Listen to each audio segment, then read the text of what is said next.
Yeah, so I'm a little bit torn about Trae Young's situation. I think obviously the Atlanta Hawks making the Eastern Conference Finals and him being a big contributor to them reaching that mark a few years ago obviously put this certain level of expectation on Trae Young's head that he had to do that every single year or lead them to that particular part of the postseason at the very least. And I think they probably were a little bit ahead of schedule at that point. I don't think they were ready to make the Eastern Conference Finals at that time, but I think because they reached it, everything or anything less than them getting to that point going forward was a failure or wasn't good enough. So maybe that obviously was a contributing factor. Again, you mentioned obviously the issues that he's obviously had with Nate McMillan as well.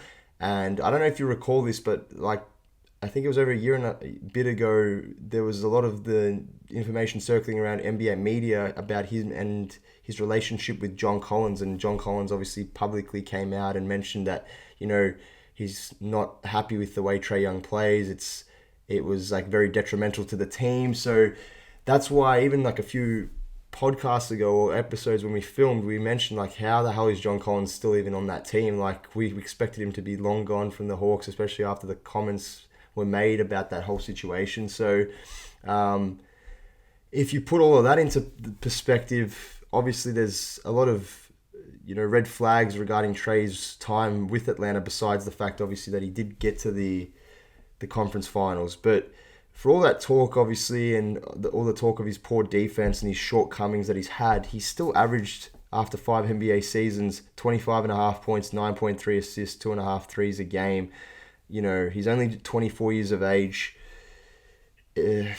I think there's still a lot of potential for Trae Young to really elevate his game and to get to that level. He's been an All NBA caliber player.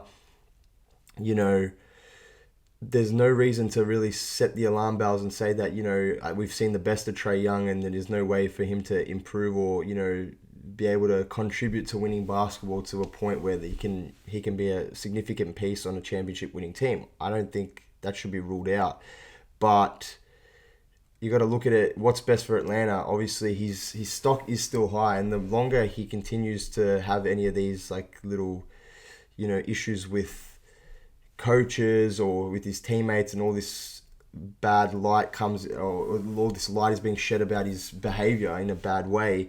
Obviously, that's just going to decrease his value to other teams. So I think Atlanta's got to do what's best in their situation, try to get the most out of him and extract every single bit they can from him. I don't think they should just blow it up and rebuild because I still think they're in a good position. They got a good coach in Quinn Snyder who's had a lot of experience in the playoffs, and I think he is a really good basketball mind. So I think they shouldn't blow it up and rebuild. I think the best thing to do would just be getting some type of all-star player coming back or a group of available picks or players in that whole trade package. So I guess from my side of it, there's a couple of possible landing spots that I think are realistic spots for him to actually eventuate to, and that would be one, the Miami Heat. Could package up a guy like Kyle Lowry, Duncan Robinson. I think could be an attractive piece to the Hawks now, especially after the performance he just had against the Bucks in Game 3. And I think we're seeing the old Duncan Robinson maybe come back. Might be able to package in like a couple of first-round picks for him. That might be able to get it over the line. And if you pair him up with Tyler Hero, Jimmy Butler, Bam Adebayo, you got a really potent offensive juggernaut there, really. And then you still got enough defense with Jimmy and Bam to obviously cover the shortcomings of a guy like Trae Young and even Tyler Hero to an extent. He's not obviously a super plus defender, but you could even package Tyler Hero, Duncan Robinson, and maybe a first round pick for Trae. That's a possible as well. But I think it wouldn't be the worst move for him for his career to end up in Miami. I think obviously, especially with a coach like Eric Spoelstra, who we know what he's capable of and the kind of schemes that he has. Obviously, he's a pretty defensive minded coach, so that's the only thing that might hold Trae back is that Spoelstra would want a guy that has a little bit more defensive ability at that point guard spot, which is why he does like to persist with Gabe Vincent, because I think Gabe Vincent is an excellent defender from that point guard position. Obviously, nowhere near as potent on the offensive side of the ball like a Trae Young, and I think you wouldn't say no to obviously bringing a guy like Trae Young into the Heat, and I think with those guys collectively working together as a unit, I think you could possibly see the best out of Trae Young. And a guy like Jimmy, he doesn't necessarily need the ball in his hands all the time. He can play off the ball. And even Tyler Hero, he's a catch and shoot guy. He obviously can create his own shot, but he's very much a guy that comes off pin down screens and can really, get hot quickly. And again, with Bam, the way he is, I think it just they all complement each other well, and I think they would be able to, I guess, divide the labor equally and each carry their weight and be able to contribute to winning basketball. What do you think of that particular one?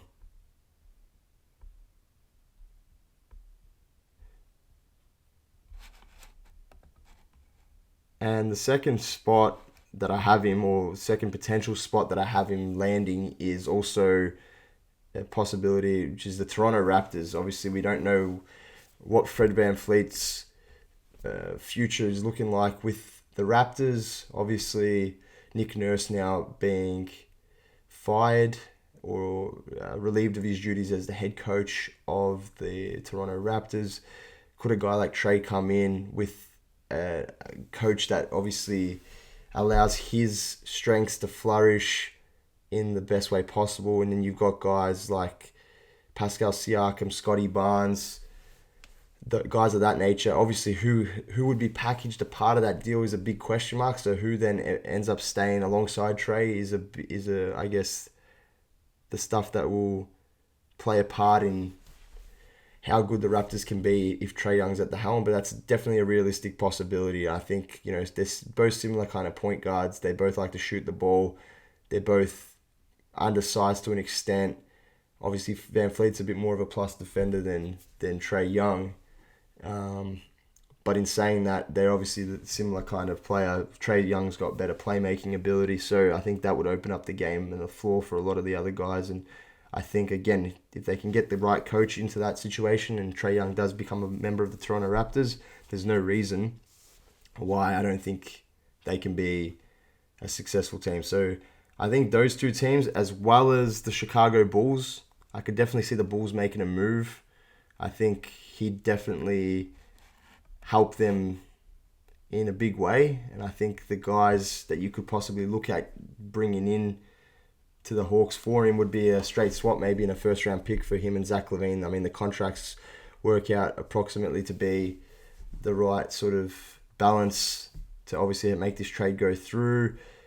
That helps the Hawks in terms of you've got two long guards, I should say, in your backcourt with Zach LaVine at 6'6" and DeJounte Murray at around that 6'5", 6'6" mark as well. So, or 6'4", I should say. But, that longer kind of backcourt with offensive potency, DeJounte's defensive abilities. Zach LaVine, obviously not the best defender, but he's obviously an upgrade on Trae Young. And you've just got some length and size there at that two guard now. And I think that could be a positive move for the Hawks in being able to then start to build a team around those two guys and put the right pieces around them. So I definitely see that trade could work as well. And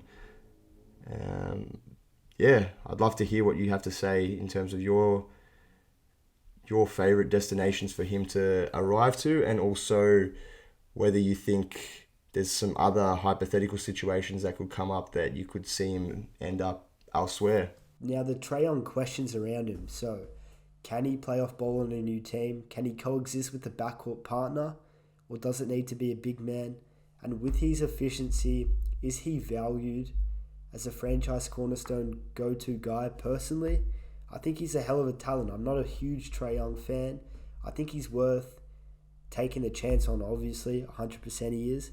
It's just, what are you willing to give up? So, for my destinations here, I've gone with the Pelicans because I think it's a match where it's like, look, Hawks, they're looking at moving on from Trae Young because they don't think they necessarily need him, and they could build around guys like, Onyeka, and they have a backcourt point guard or a shooting guard in DeJounte that they could pair with someone, with AJ Griffin, DeAndre Hunter, and the like. So they're not really looking at Trae Young as we see you as our starting point guard for the next decade. But a team that could is the New Orleans Pelicans, and that is whether they give up a guy like Ingram or Zion Williamson, and they pair Trae Young with one of those, a good fit.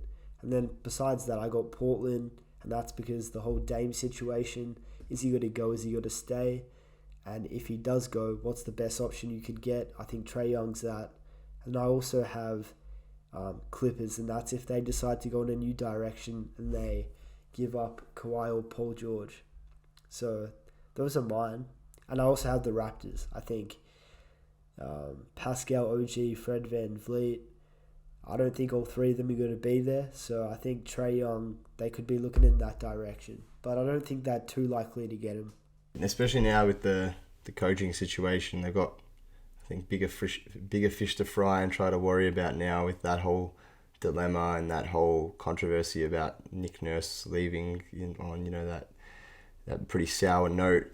But I think one dream world scenario, or not even a dream world, but yeah, you kind of like, you'd think that this would never happen, but there's like, I've seen some potential trades thrown up for OKC to pair Shai Gilgeous-Alexander with Trae Young, but the pieces they'd have to give up Jalen Williams from Arkansas, Isaiah Joe, and they even included Josh Giddey in that, which I would not. I think Josh Giddey is one of the most untouchable assets on that OKC team, especially with the way he's progressed, his size and length at that point guard slot, and just his ability to read the floor. He's got as good of playmaking ability as Trae Young does, if not better.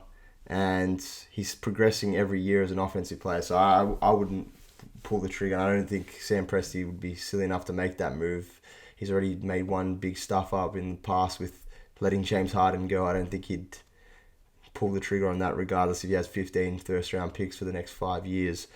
But I just saw it brought up in a situation on an article, and I thought it was pretty wild to think that they would consider that kind of a trade request. But stranger things have happened in the NBA. But going back to the Pelicans one, would you think that they'd be willing to trade Zion away for a guy like Trae Young, considering Zion's unavailability to obviously play basketball on a night-to-night basis? And obviously Trae, there are question marks around him, but could him and BI be a potent 1-2 punch? Obviously BI can play a bit off the ball, but obviously he does like to create his shot with the dribble.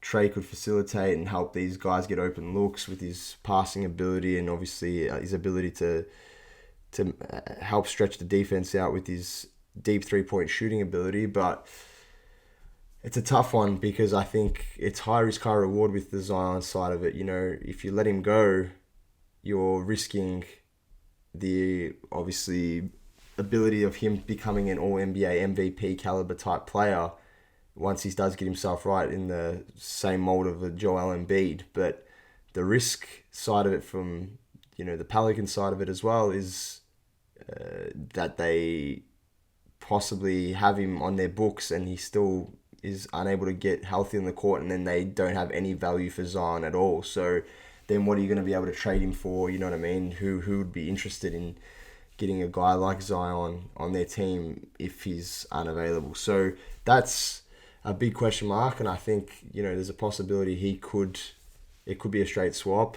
but I don't think they would entertain that. Again, that was just a hypothetical one that sort of came about. But I think the biggest one now, this has only recently come to light, maybe the last day, is the Los Angeles Lakers are targeting Trae Young possibly this offseason. I know you're a Lakers fan, and this is obviously impacting your team now.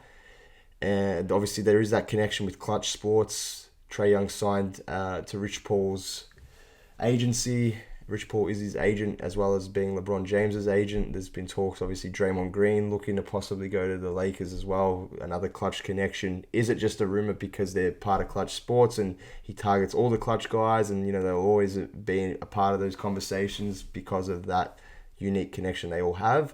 Or is it Trae Young someone they could utilize? Obviously, you look at the guards they do have, they do always tend to be smaller kind of guards. Dennis Schroeder, D'Angelo Russell, obviously, is tall, but he's that sort of more lower to the ground. He's less athletic. He's not super quick. So they are sort of in that similar mold. All the guards that do run the point guard for the Lakers. So could you see Trae Young fitting into the Lakers dynamic? Do you reckon it would be a wise move for them to pursue him in the offseason or even when he does become a free agent? Look, in terms of the off season, I just don't think it's viable. Like, how could we bring Trae Young to the Lakers without giving up Anthony Davis or LeBron? Like, I don't see. I think Atlanta could get a lot for Trae Young. I know he leads the league in turnovers and whatever, and he dribbles the clock out, all this. But at the end of the day, the worst of Trae Young is leading you to the playoffs. And I feel like you take Trae Young off the Atlanta Hawks, they're nothing. Like, Trae Young is a very, very solid player. Like, he, in his own right, is like considered a franchise cornerstone for many teams. And look, he took you to the Eastern Conference Finals that one year. I just don't see how he could end up in LA without it being in free agency and AD or something was to leave. Because look, we don't have any picks. Our most valuable asset, who doesn't really have, who we could kind of extend or sign and trade would be Hachimura. And then we got D'Angelo Russell, Beasley, Vando, these guys. But I don't know if they're all going to stay. So Hachimura. So we do have assets. It's just like, do we re-sign him? Like, do they want to leave? It's just too many hypotheticals in my head for how we could actually bring him to the Lakers in a trade. But in terms of how he would fit in next to LeBron and AD, say if we put Trae on the Lakers today, I think, I don't know, because to run a fluent offense with Trae Young, you kind of need him to be that main guy. Like, he dribbles the clock out. He has it in his hands. He makes the calls. Who gets it? Who gets their shots up? And LeBron, obviously, we know loves to have it in his hands. And he's not super reliable off the ball. He can obviously catch and shoot, but LeBron's at his best leading a team with the ball in his hands, and so is Trae. So I'm not really too sure how I feel about the fit, but I think if you take LeBron out, as crazy as that sounds, next to AD, I think that's a pretty scary dynamic duo. But yeah, I don't really know, because we seen him paired up with DeJounte Murray. Can he coexist with a backcourt partner?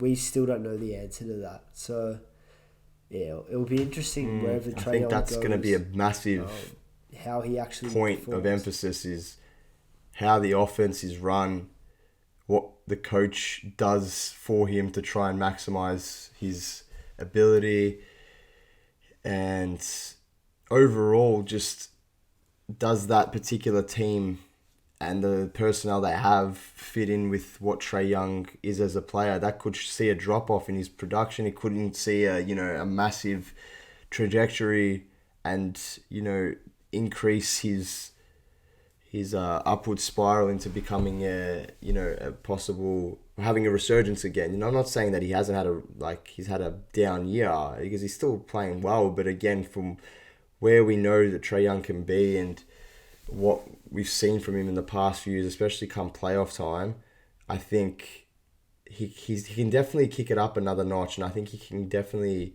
rise another level again, and that's all going to be dependent on obviously where he lands and the schemes that they have for him to be able to maximize his talents and potential to the full ability. So yeah, it's going to be very, very interesting. Watch this space. So let us know your thoughts, guys.